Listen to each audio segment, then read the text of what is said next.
You might well think that 1916 is a somewhat strange place to begin a reflection on Easter Sunday, but there was a remarkable story told by a German by the name of Friedrich Kohn of his experience of Easter Day 1916 on the Eastern Front.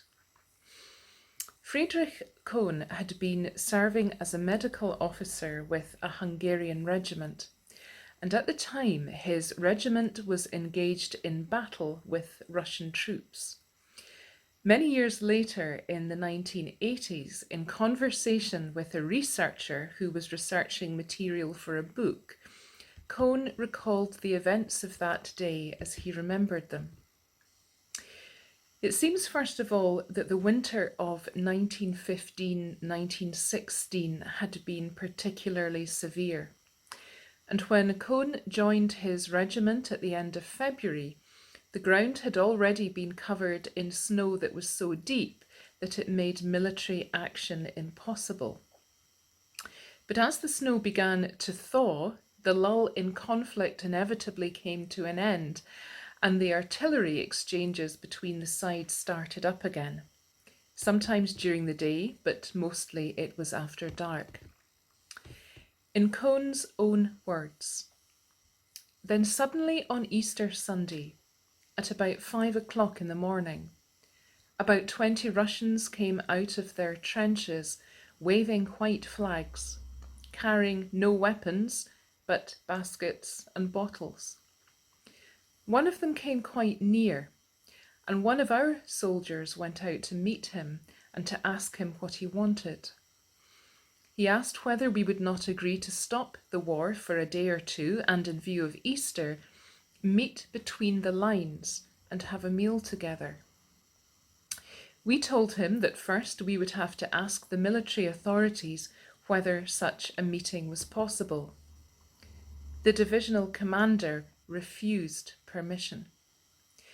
Nevertheless, Kohn said, at 12 noon, the Russians came out of their trenches and brought with them their military band playing at full strength.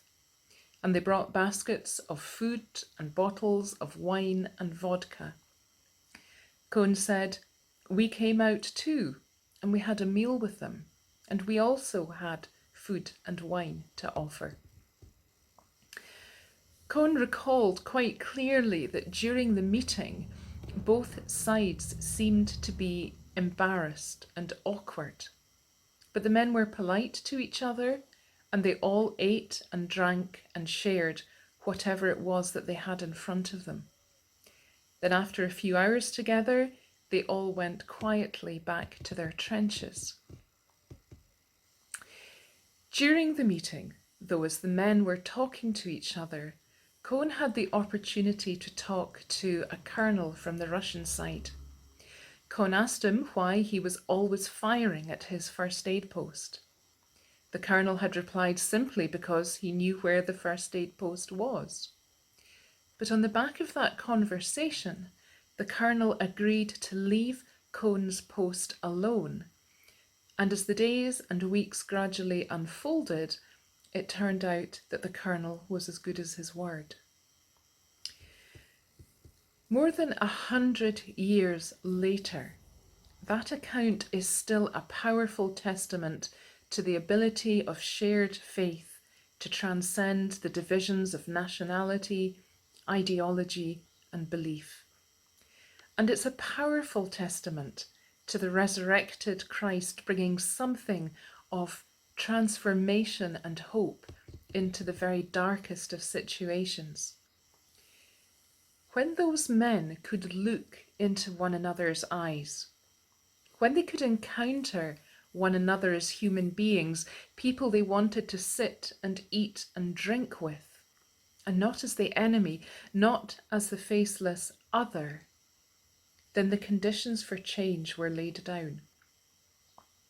Even yet, faith, I think, leads us to our own moments of encounter. And each and every encounter sows the seeds of transformation in our own lives. Every year, from Palm Sunday through Holy Week to Good Friday to the Easter Sunday moment of resurrection, we are led through one of the most difficult, gritty, life-changing, life-affirming encounters with God, and one that has the capacity to change us. And that's because in the life and death of Jesus Christ, we have an opportunity to look God in the face. We cannot look into the eyes, into the face, into the life of Jesus Christ and remain indifferent or unchanged by what we see and by what we witness. Jesus' resurrection offers hope for the world, just as surely as God continues to reach into time and space, into the here and now, and in so doing continues to weave something of eternity into the lives of his people. Resurrection faith, our faith, has the power to change the world, one individual, one encounter at a time. But first we have to look into the face of Jesus Christ and then be prepared to look into the faces of one another. So whatever age we live in, whatever generation we belong to, Easter will always be about transformation and hope.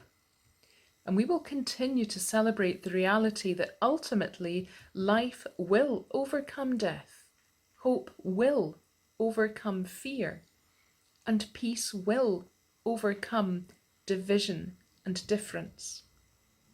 For which we say on this most wonderful of days, thanks be to God.